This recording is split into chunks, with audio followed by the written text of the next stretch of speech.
All right. Hello, everyone. Welcome back to the episode of CRNA School Prep Academy. I'm your host, Jenny Fennell, CRNA.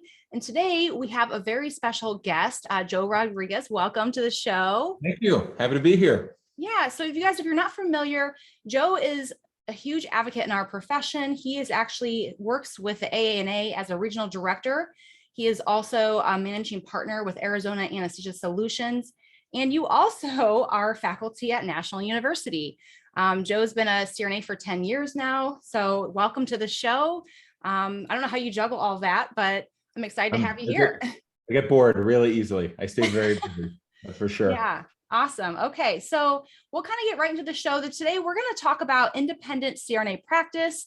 And this is a topic that, oh my gosh, you guys, I wish I would have had my eyes open to way back when, before I even started CRNA school. So I'm really excited to bring you guys this topic because it's just not talked about enough. So let's kind of get right into it. I guess you've been a CRNA for 10 years. Let's kind of start, like, where did you start off as a CRNA and kind of how did you get into CRNA independent practice? Right. Yeah, great question. So I should just add a disclaimer that anything I say is my opinion and my opinion alone, not our opinion of any organization of which I am part. I have to say that now. And also I will be drinking Suja green organic juice. And I wish I could tell you this was a paid partnership, but it's not. I just drink this on a regular basis. So, I started out, I was a CRNA back east in Pennsylvania, the Keystone State, wonderful state where the practice is in some places very tightly controlled anesthesia care team, right? Where a physician is, and I don't know the level of background of on your audience, but in that scenario, a physician is heavily involved. In fact, they're not legally required, but from a billing perspective, required to be involved in many aspects of the case. And it can result in a really diminished role for the CRNA, even to the point where in some practices, they were like a glorified scribe, to be honest. Right. So I had seen some of that. I went to my program at Thomas Jefferson University, which overall is a decent experience. But certainly didn't prepare me for what I wanted to do, which was to be a little more autonomous. And the way I found out about it back in, the circa 2010, we did not have Facebook, we had forums, right? And now all your audience is like, forums. Oh yeah, that's what boomers do or something like that. But so I went on an internet forum for nurse anesthesia, nurseanesthesia.org, and I found out that CRNAs work autonomously or independently in all 50 states, depending on the situation. And that in Phoenix, there was a burgeoning opportunity to work in a very autonomous collaborative practice. There was a physician there, but certainly they did not have the same role as what I was seeing in Philadelphia to be part of that. So off I went. There's too many Puerto Ricans in Florida. They didn't let me in there. So they had reached their quota. I'm just, I saw your eyes, they just blew up. So, but no, Florida was a very saturated market at that point, and my wife wanted to go somewhere warm. And so autonomy, warmth, off I went. That's how I ended up in Phoenix, Arizona. Yeah. Yeah. Well, thank you for sharing. That's really interesting that, and it's kind of very eye-opening too, that you actually went to the internet to kind of find this information out versus learning about it in school, which is, I think that's why I partially want to be here today to create this exposure early. And kind of, did you always, I know you didn't know about it until you read some forums, but what is it about independent practice that intrigued you so much? Maybe we'll get into like, why did you even choose to go into becoming a CRNA? Sure. Yeah, I think, let me take the independent practice piece as well. And I think I was reading some of the questions on the forum, and I could tell that they are coming from folks who are not, they're kind of like thinking things in fairly black and white terms, not necessarily connected in the industry, right? So I think the first answer is easy. You look at every piece of literature on career satisfaction, and autonomy is tied very closely to career satisfaction, right? It feels good to use your mind and to, you're going to spend all this money and take all this time to learn all these things, read all these advanced textbooks and literature. You want to use it. I mean, isn't that the point? Yes, I love it. Seems really simple to me. So when I saw practices that were really restrictive and that were not collaborative in any way, that was very unattractive to me. So I was immediately searching for those types of opportunities. So that was part one. Part two, there is an economic benefit, at least potentially. Economics or finances is largely based on local market conditions. but obviously, if you're going to be a professional with a broader range of skills, when you bring those skills into any given market, those are going to be more valuable, right? And in my role with Arizona Anesthesia Solutions, we hire people regularly or contract for their services. And look, if somebody says, look, I can only do 60% of the role that you require, obviously it's not fair to, that really limits their economic opportunities, right? So that's part two. I think when it comes to caring for patients, and I think this is really important for your audience, because, and I'm going to address this in a moment, your audience is thinking, why can't we all just get along? That's the thing, right? That's what people say, and that's true. But I think when you're taking care of a patient, you got to ask yourself, is a patient going to want someone who's fully engaged and critically thinking and has spent their preparatory career and their clinical career utilizing those skills on a regular basis? Or are they going to want someone who's going to have to say, hold on, stop, there's an emergent situation, but we have to go and call this other person before we can do anything else, and I don't feel empowered to do anything at this point, so we really just need to not do anything. That's a bad situation. Yes. Right? It's bad. And I would even see that. I would see CRNAs with 2 decades of experience. And because they were in a very restricted environment and they saw what was appropriate to do in a situation, but they couldn't because they were set up in the system where everything had to flow through this other professional, and there wasn't a lot of collaboration there, right? So when we talk about, that's the patient aspect end of it, right? But when you broaden that scope out, there's also a huge societal component.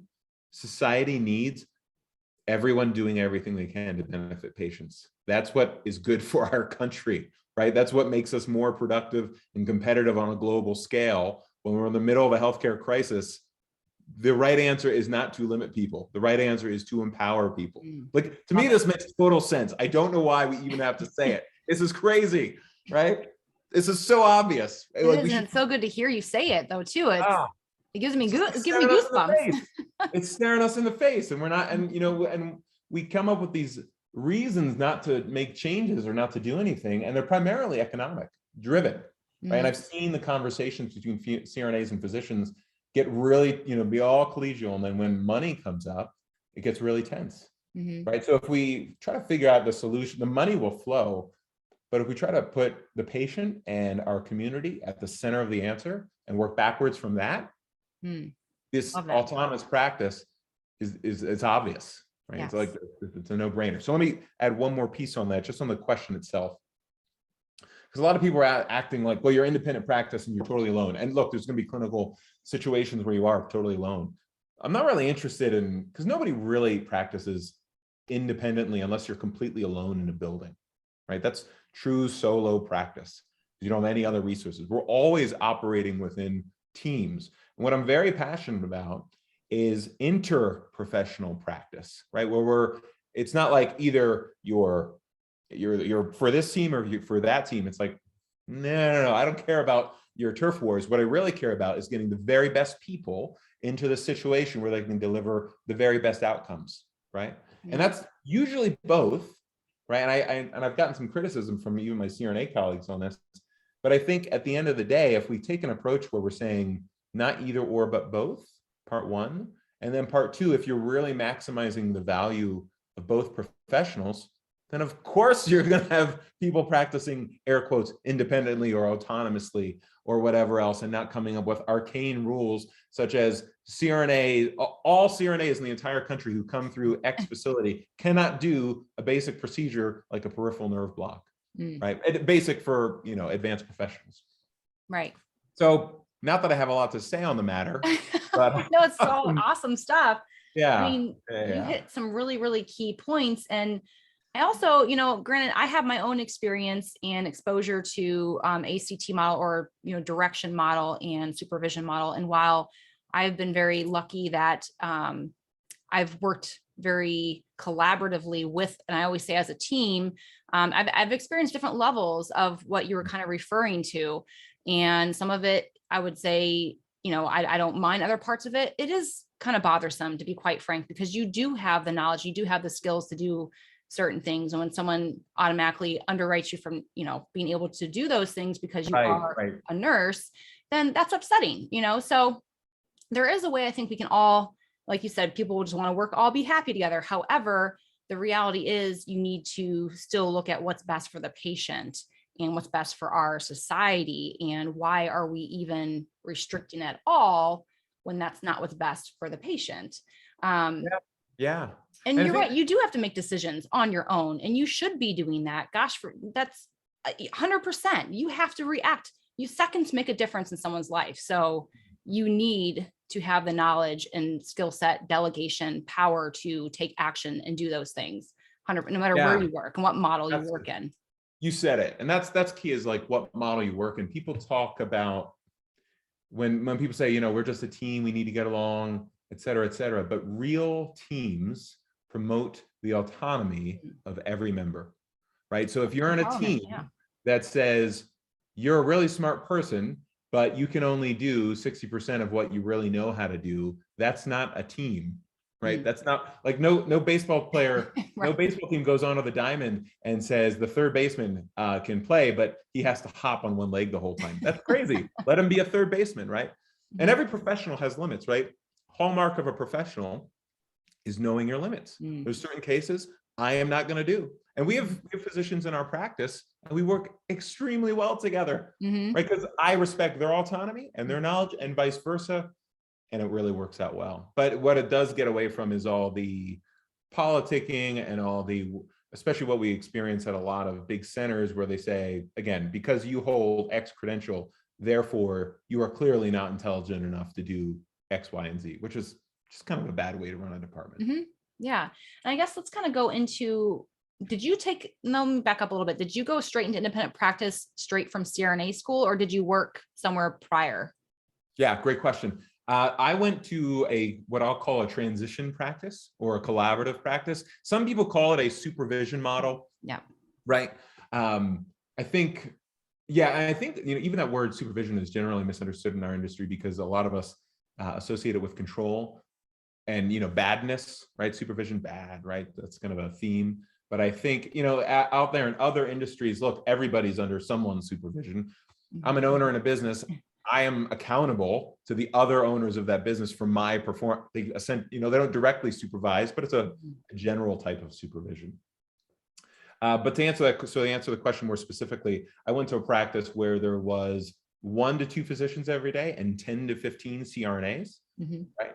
And so obviously the CRNAs were very autonomous. And my first 6 to 18 months, I was asking questions every single day. There was a lot to take on, and I knew my responsibilities. Hallmark of a professional, know your limits. So if I didn't know, I asked. Right. And I, tried to make sure I didn't get into any bad situations. And so what that required, going back to that previous theme, was really high performing CRNAs and really high performing physicians. And that we were a really great team. The practice itself was a challenge, which is why I started my own, or with a few other partners. But the practice was great. The clinical practice was great. And we had physicians and CRNAs come into that. They were clearly not accustomed to that model, and they struggled and they washed out. And but it really required a high level of communication. It was great. It was a great place to be. Love that communication. I love the fact that you mentioned that, because 100% communication is really at the center of what we do. And at any level, any practice, communication is really key. And asking questions. I love how you said that too, because I can't stand when I hear even a current student who's in a program say they're fearful of asking a question. I'm like, no, you owe it to yourself and to the patient to ask those questions. That's how you learn. Yep, that's right. That and an up-to-date subscription on your phone. That's what I use. Yes, and of course, educate yourself. I mean, not that I want everyone to ask questions instead of trying to figure it out, trying to educate yourself, because definitely self-initiative goes a long way for your own learning. But those are 2 really great key points that stuck out that you mentioned. How would you describe your current practice where you work now? Do you do regional blocks? Is it orthopedic mostly, or do you do OB, or what else is involved?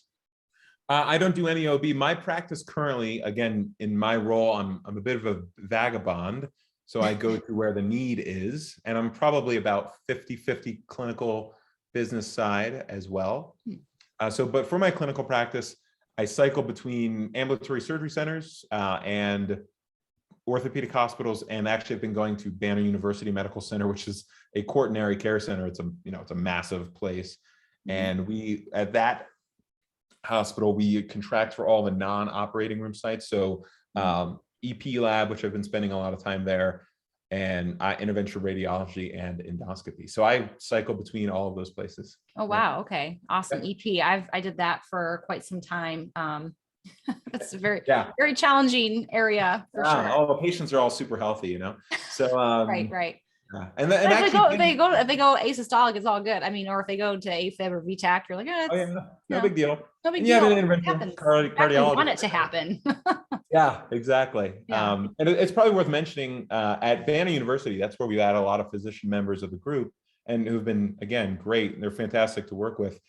But as someone who's worked truly from an anesthesia point of view, solo, right? When I'm the only person in the building, whether it's an orthopedic hospital or the surgery centers, it's work. It's work. Like, you are taking a lot of responsibility. So when I got to Banner U, which is a medical direction environment, right? And that's the only time I've ever worked in it, which is the great irony, since I'm part of the company, and then we hire these positions, and now they're medically directing me. It's just kind of funny. But we get along great, and they're great people. At that place I got there, and after, there's a certain amount of pride associated with being independent, right? And cool, I totally get it. It's a lot of job satisfaction. But then on the practical side, I got to admit, and I love my autonomy, and I couldn't work in that environment, especially what I saw back east. It would be very challenging. But it is nice to have an extra set of hands, and somebody who does your pre-ops. Like, I have no pride in that sense, and I don't think anybody should. It's all about getting the patient the outcome they need. But again, I think, again, in our group, we emphasize collaborative practice and respect of both professions and both professions' autonomy. And frankly, I think from the physician perspective, it's really important to say, hey, this isn't about us versus you. This is about respecting your contributions as well. That's what we would want, right? And quite frankly, I haven't done these cases in like 7 or 8 years. So I'm really appreciative of that other professional to be there and say, hey, I've done this. I do these every day of my life. I'm happy to help. So it's great. It's a really great mix of the approach. Awesome. Very cool. So I guess, what would you say then would be the pros and cons of working independently? You mentioned it's a monumental amount of responsibility, and it really, I almost can't even picture being the only anesthesia staff, period. Because I know how quickly things can escalate. And I would think at that point, you'd have to really rely. And don't get me wrong, I've seen a surgeon, those ENT surgeons, do my difficult airway, so kind of, let's talk through that a little bit. How do you handle situations when you're literally the only person in the hospital when something goes wrong? Sure. It is different when you are the clinical leader in those situations, right? So you have to be used to asserting yourself in a way that promotes the not to beat the recurring theme here, but promotes the autonomy and the empowerment of the people around you, right? So if you do have there's 2 parts, right? If you do have a critical situation, you are likely going to be the only person who has any idea what's going on, right? So you have to direct people in the right way. And that is, again, for some of these folks, they're like, either you're independent or you're not, right? But in reality, even if you're in a big center, there's going to be times when you're the only, you know it, right? Or you're sedating somebody for, I don't know, a knee scope in some little center as some low risk procedure. And guess what? Bad things happen, and you will have to do this. It is your legal responsibility, right? So that's part 1, is taking that level of leadership and responsibility. Part 2 is probably 90% of our job is making sure we don't get there, right? And love that.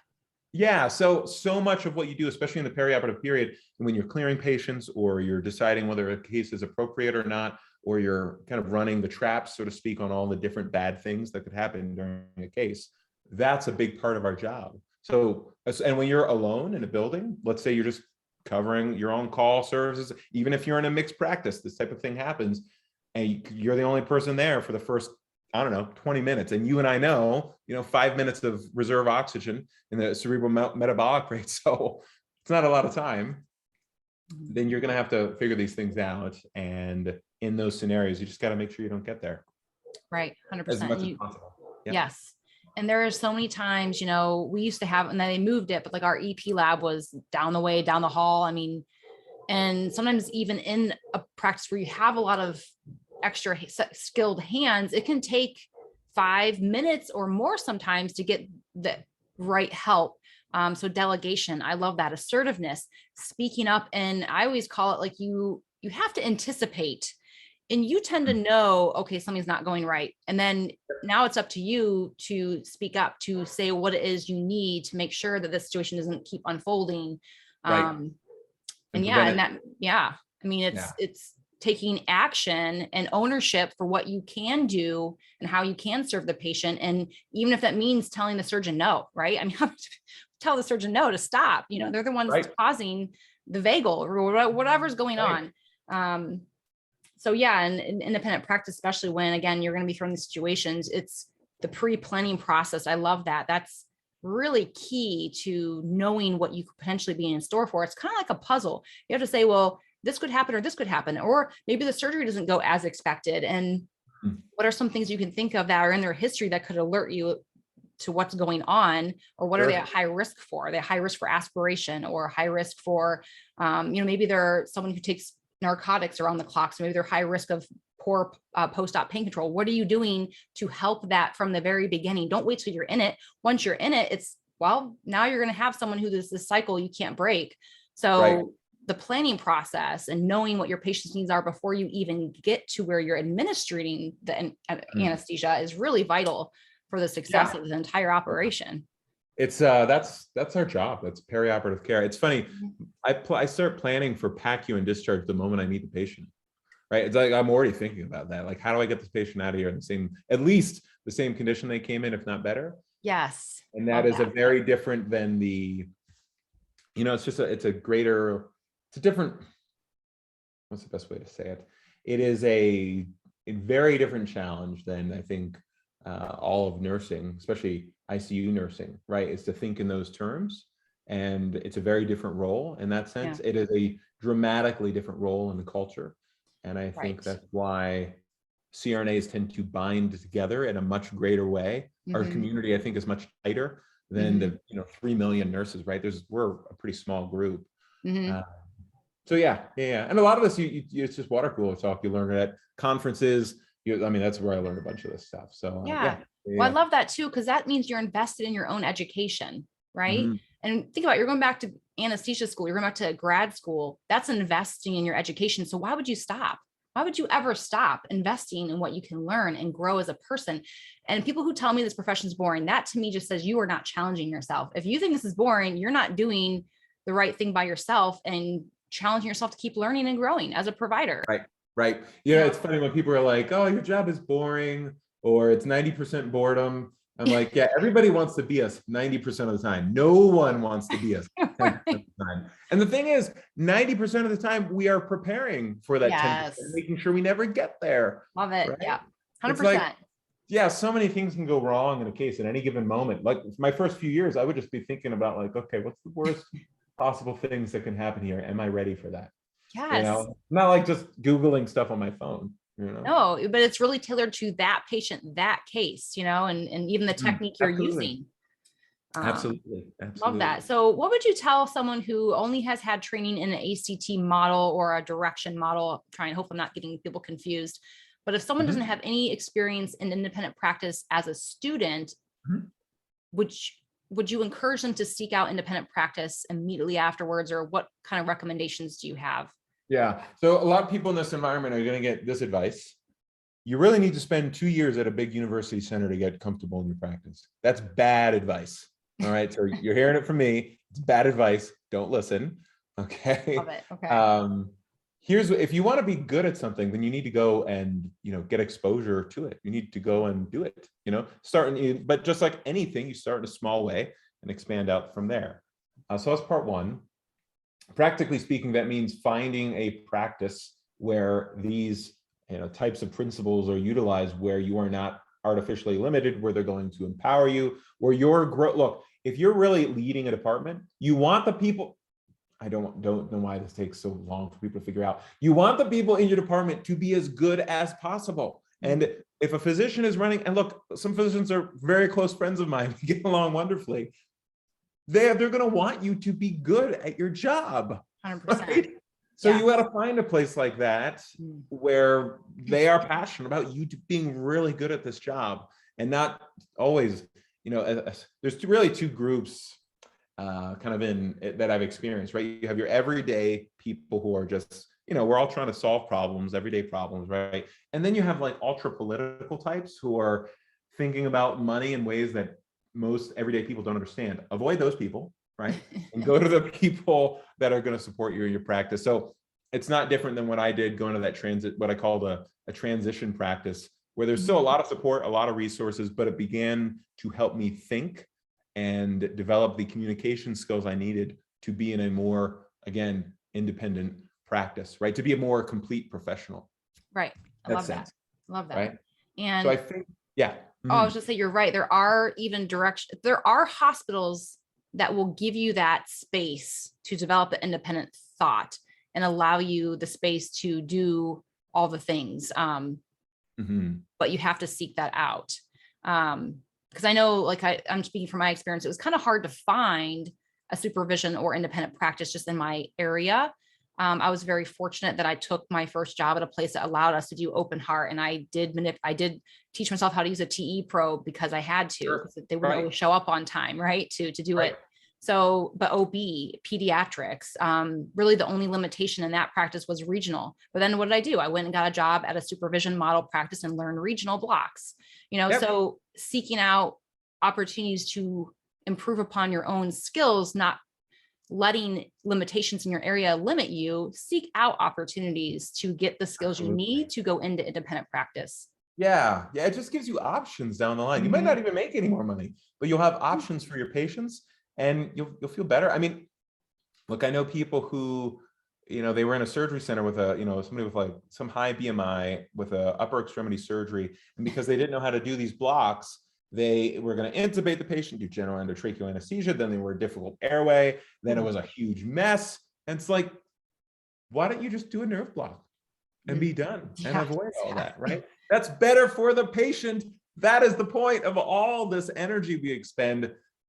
It just drives me crazy that that we're not empowering people. Like it's just really, and it's not good for the patient. That's not good for the patient. It's terrible for them. So it's just like, oh my gosh, it drives me nuts. Yeah. It drives me nuts when I was in my program, I went to Thomas Jefferson University and I wrote to the department chair of the guy at Methodist Hospital in Philadelphia, right near the ballpark. It was a really cool place. And I wrote him, I said, hey man, I'm going to this practice where I need to learn this skill because the patients aren't going to get it otherwise. And he was like, okay, great, we'll teach you. So as far as I know, I was the first CRNA to rotate with the physician residents. And they were, I think, a little surprised at I think they, thought they were, I don't know, maybe getting like a glorified ICU nurse that was not going to do real well, but I did real well. And then other people, it's not rocket science. Other people can figure it out too. So other people started rotating as well. So it set a good standard. But then I went to another hospital, same program. And I was like, hey, do you mind if I do the nerve block? I'm a learner, I want to learn this. And he was like, his name was, I won't say his last name. I think he's retired now. His name was Glenn. And we'll call him Dr. Glenn. Dr. Glenn, kind of looks down at me and says, peripheral nerve blocks are only the purview of physicians. And I was like, okay, no problem. I'm in this program. I have no leverage whatsoever. So I was like, yes, sir, whatever you say. Absolutely. You're the greatest anesthesia mind I've ever worked with. And, but that moment I determined I would become very, very good at it. And then I went out and learned it. And then I've taught dozens of other people, including physicians. And every time I do one, I kind of think of Dr. Glenn, because otherwise these patients wouldn't be getting the service, right? We often practice in places where, look, if you can make $500,000 in the best part of town, you're probably going to live there too. So if CRNAs are practicing elsewhere, it's really, really good for people to be able to offer those services. It makes a difference in their lives. You see it in their eyes, so it's powerful in that sense. They're not as drugged up because they don't have to be, right? Yes, exactly. That's why you can their see eyes it. are like, oh, I'm awake. Yes, exactly. They're happy. They're doing well. It's a real privilege to take care of another human being. So what I love about that story is that could have went more than one way. And the fact that I think you had the right mindset and outlook around it, it kept you forging forward. Now, there could have been someone else who would have interpreted that completely differently if their mindset was not right. And maybe they would have taken it internally and said, oh, maybe he's right. Maybe I shouldn't be doing this. Maybe I am, and so I think I want to empower people that are listening to this, that you're pursuing CRNA for a reason. You are going to be a highly educated provider. You are capable of doing everything to the highest standard and ability. And as long as you're seeking out the right guidance and training, you are capable of providing these services, and to not let one bad, 2, 3, 4 bad experiences limit your own mindset as far as going forward and what you want to achieve. Yeah, absolutely. I think if the mindset, I think a lot of people come into the profession and they don't want tension, right? Which if you have the mindset of, I respect that all the professionals that I'm working with, CRNAs and physicians, I want them to make their full contribution. You should also want that for yourself, right? 100%. So it's not about tension. It's really about maximum benefit for the patient. It's not about interprofessional tension or turf wars, or it's really not even about being, air quotes, independent. It's really about making my best contribution for this human being that we're taking care of. That's part one. Part two, for your audience, is it's important to recognize this is America. America exists on a competitive landscape. There is always going to be tension. There's going to be tension between CRNAs and CRNA groups. There's going to be tension between physicians, right? And between the two groups themselves. There's even going to be tension between groups of CRNAs and physicians and other groups of CRNAs and physicians. But the one that gets all the attention, right, is the ASA and the ANA. But in reality, like, that's at a certain level. That's really at the regulatory and statutory level. But there's a tremendous amount of tension on the business side of things. And that's just reality. And if you are not comfortable with that, you should just let other people take care of it. But it's always going to exist, because that's how humanity exists. Yes. It's what it is. Every career, every profession will have it to some extent. We're not unique. They're advanced practice nurses and all specialties experience tension between physicians and advanced practice nurses. It is what it is. From my own experience, you mentioned this before, that as a team, you really just want each other to be pretty much as best as you can be, because you want good providers on both levels. And so, and again, finding a place that supports that, to where, a physician teaches you, you share what you learned to the physician, and that's receptive back and forth. Then you're getting the best of both worlds, where you can then learn from each other. And yes, I've caught mistakes that physicians almost make, and vice versa. So we're there for each other, so to me, it's like, we come in here on the same playing field. We're here for one reason, is to get them out safely, get them through the surgery safely. And absolutely. And I think that's important for people to recognize that nuance. It's not just, group A versus group B, or CRNAs versus physicians. Because look, there's physicians in our group, and I trust them way more than other CRNAs in the community, not in our group. And I've told them that, and I advocate for them as members of my group, of our group, Arizona Anesthesia. Like, I will advocate for them as physician, like, hey, we need to respect these people too, et cetera, et cetera. So it's not just, in today's society on Twitter, it's like zeros and ones all the time. Yes, exactly. It's not like that in real life. Yeah. No, it's not. No, it's not. We are a collaborative team. And like I said, I've had 3 different facility experiences. They've all been wonderful, different, and, positives and negatives, right? They always exist no matter where you work. But for the most part, we do show up to work with one goal in mind, and that's to help the patient. Now, so I could say I've experienced very little. Doesn't mean I haven't experienced. I have, and I have actually witnessed it, and maybe not towards me, but towards others. I've probably actually experienced that more so at this point, where I've witnessed things that I don't think are quite kosher as far as the work environment. But the same token, do we put our bygones aside so we can take care of the patient? Yes, of course, because that's what's most important. Especially in that individual moment, right? You think about, and that's what so much of what Jeff Moulter, what we've tried to do on a regulatory or policy standpoint. Individual moment, you just do what's best for the patient, right? But then when you're outside of that moment, we should be having discussions about how do we design the system or systems to make sure we get the best contribution out of everyone and deliver the best possible outcome for the patient. And again, I have no idea why I have to say this, but it doesn't come from limiting the members of your team artificially just because, right? That's a terrible, terrible policy. Yes. So All right. not that No, I I love that. feel 100%. strongly about it. I had a question. We'll probably just to wrap this up too, just because I Yep. want to clarify, shed one more light. So someone asked the question as far as when you are the sole provider, what is different about your day? And I think we kind of touched on this a little bit as far as maybe you're not in pre-op doing all the pre-op, but you still go to pre-op. Even when you are in a direction model versus independent, you are from the start to finish, you are responsible. Just because you have an attending who's doing a big part of the pre-op does not mean you should not also be doing your own pre-op. You should always be doing your own pre-op. But I guess I wanted to clarify that as far as, does your day really truly look different based on what facility you're working at that day? Yeah, I think the three differences are level of control. You exert a greater level of control over what goes on, right? The other two differences are the type of thinking that goes on. Because look, even if you're in an all CRNA practice and you have someone floating, right, as a coordinator, and they do the pre-op, that's a little bit of a layer of safety, right? It's like someone else has eyeballed this patient already.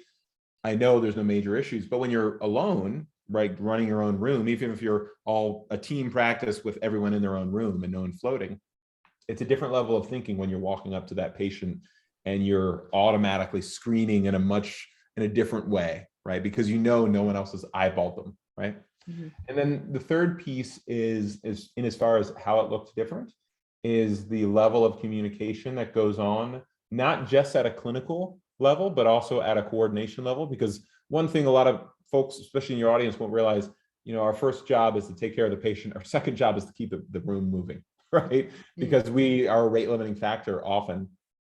And we want to work together with surgery and with nursing to make sure we're getting these patients out as quickly as possible in an efficient way, because patients don't like to wait. Right? And So practice a lot that's of the money other. to sit there. Yeah, exactly. So there's a big communication and management piece in making sure. I always say, our job is to take care of the patient and do whatever we can to make the day flow. So I'll always take care of my responsibilities first. I'll pre-op my patient first, et cetera, before anything else. I have to do those things. No one else can do those things. But then when I'm done with that, then I'll do whatever. Like I actually got written up once because I took a patient out on my own in an endoscopy center because patient's awake. I got tired of waiting for the circulator. And I thought I was doing her a favor so she could work on her paperwork, but she wrote me up. Anyway, we had a crucial conversation after that. But I'm like, hey, anything that we need to do to get this patient going, that's what I'm willing to do. That's good service. Awesome. No, that's great. That's good experience. Good to share. Would you, we kind of touched on this already too. Someone asked, how would you market yourself? But like you said, if you're looking to hire someone who only can do 60% of what they're trained to do in their scope of practice, how that's not very marketable, I guess. So yeah, you market yourself by allowing yourself to practice at your full scope of practice. Sure. I'm glad we got to this question. Actually, I did see this one. If you want to market yourself, it's counterintuitive because a lot of people will tell if you're a selfish, not team-oriented person. They'll know, right? So if you want to market yourself, you need to get involved in something bigger than yourself. And there's the conceptual reason, and there's the practical reason. First of all, it's important to look, we're all driving on this collective career highway, right? And if we don't take a little bit of time and make sure the road is actually constructed well, then none of us are going very fast. So that is why yourself, other people, lots of people we know, we get involved in our professional associations specifically, or other, there's lots of associations around anesthesia, right? In trying to make the community better. When you do that, people then realize that you're not a selfish prick, right? And they say, you know what, man, Jenny has done so much for the community. She has just espoused the type of value. Like, it doesn't matter what skills she has. That's the type of person I want in our team because I know she's just going to add such a healthy vibe to it, right? But they only get to know that when you actually go off and do something for someone other than yourself. I love right? that. So it's paradoxical, right? And most people don't think about this. They think, well, if it doesn't make me money today, I'm not going to do it. And that's very foolish. Because eventually that will cost you money because you will not be the person that gets the phone call. A real life example, right? When we started our organization, our group, I did not call the most business savvy person I knew, right? Or the strongest clinician I knew. I called someone who I knew I believed in their values, because we were working together at the association. His name was Ali Bagai and Randy Quinn, just like a month after that. These are people who we had worked together on these things, which were not money related, but I knew them, I trusted them, I knew their values. They were the person that got the call, right? And fast forward, now we're, you know, sizable organization at this time. And that only happened because we were working together on something that did not necessarily make us money. In fact, if anything, it cost us money to be involved. So that's my advice. You want to market yourself, go off and serve in your community in some way. That's how you market yourself. I love that. That's amazing advice and so needed to be heard. You guys, so I know when you're laser focused on getting to CRNA school, you are looking for ways to better myself. It's usually very but we do preach a lot about leadership, and part of the leadership is being involved in your community and taking us, even if it's a small role, and how you can serve. That's a huge part of what we need more of in this community. And that is how you market yourself. And I tell my students too, that every day they show up in their clinical, it was a job interview, and it's not so much about your skills, how much you can do, but what's your attitude and how are you showing up? You know, that's who people want to hire. And same, you know, what Joe just shared, he wants to work with people who he knows are in it for the big picture. They're not just in it for a self, you know, they're not just inwardly focused on themselves. They're looking to not only help themselves by helping others at the same time. You know, bring us with you, bring the community up with you. Yeah, indeed. I love that. And as you mentioned, these are students, right? Or nurse anesthesia residents. When I was in my program, everyone's like, oh, I'm too busy in my program. That's true. We're all busy. We have different levels of responsibility. Not everyone can contribute in the same way. But man, I was, I think my first conference it was 9 months into my program. And then I went to another one after that. And that's where I really, you know, you see a problem. And I went there and I volunteered for a committee. I didn't know what I was doing. I just figured it out. But then you see a problem, you try to fix it. People see that. Awesome. And they're like, yeah, it's a good thing. So you don't have to wait until some perfect time in your life. It's just it's a lifestyle thing, and trying to make everything better. That's what we need. You should go now as a student because it's cheaper. Yeah, seriously. Now, you know, annual Congress is August 26th. Am I getting that date? I think so, yeah. Yeah. So yeah, that's coming up. It's not too early. You can buy tickets. There's also April, is it 6th?